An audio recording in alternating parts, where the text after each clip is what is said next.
Bienvenue dans notre émission Doute et certitude quand la foi se questionne.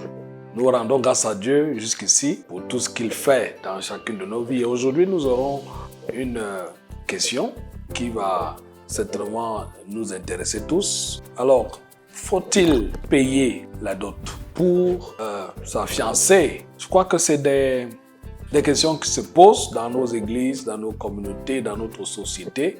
Et très souvent, on a attribué ce rituel aux familles africaines qui sont rentrées, qui ont gardé cette culture de prendre la dot pour leur jeune fille qui va en mariage. Qu'en pense la Bible?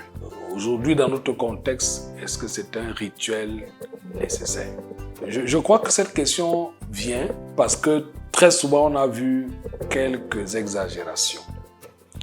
Et ma foi, je crois qu'il est important de souligner quelques éléments importants avant d'entrer dans la réponse. La première chose, c'est qu'il ne faudrait pas que la dot se transforme en un marché ou en un troc où on échange sa fille par des biens qui sont apportés par un monsieur, par une famille, par le fiancé. Donc la dot n'est pas un marché. La deuxième chose, la dot n'est pas le fruit d'une concurrence ou bien d'une comparaison. Alors, comme la fille de tel a été comme ça, moi aussi, il faudrait que ma fille soit dotée de cette manière. La troisième chose aussi, je crois que la dot n'est pas de l'exhibitionnisme. Alors, comme j'ai beaucoup d'argent, je vais aller éblouir ma belle famille. Donc, il y a parfois ces dérapages que nous devons regarder et faire attention parce que la dot, ma foi, selon les Saintes Écritures, est quand même un élément qui a une certaine dignité. Et l'une des plus belles histoires de dot dans les Saintes Écritures, c'est la dot de Rebecca, femme d'Isaac. C'est l'une des plus belles histoires.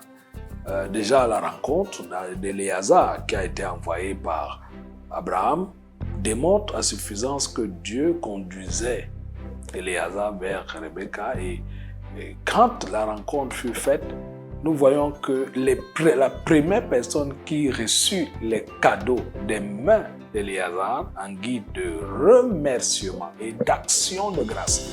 Et j'insiste sur ces deux expressions, remerciement et action de grâce, c'est Rebecca, à qui on a fait des présents particuliers parce qu'elle allait se détacher de sa famille pour aller en mariage. Et par la suite, de façon volontaire, Éléazar fit des présents aux frères et aux parents de Rebecca. On trouve cette belle histoire dans le livre de Genèse 24. Vous pouvez la lire, elle est très intéressante.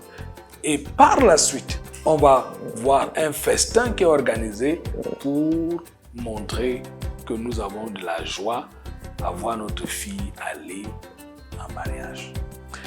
Et quand je lis l'histoire de la dot de Rebecca, je vois ici toute la dignité qu'on donne à la femme. Et là, c'est un autre piège. Parce que l'homme qui vient avec la dot, avec des présents, avec de l'argent, avec des cadeaux, qui vient dans la belle famille, la dot n'a pas pour rôle de réduire la femme au second plan dans le mariage. Parce qu'il faut le dire, quand nous parlerons de cette affaire du mariage, il faut dire que Dieu a créé l'homme et la femme égaux.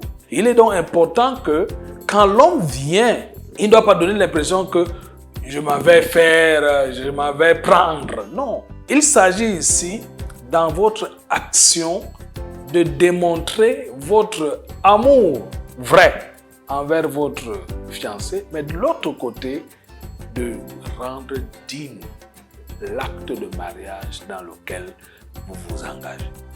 C'est aussi une marque de votre sérieux et de votre responsabilité.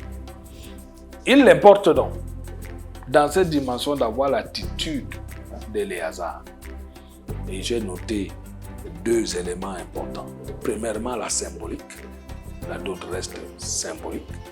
Et deuxièmement, la valeur que nous donnons à la femme. La valeur que nous donnons à cet être qui va désormais partager notre quotidien.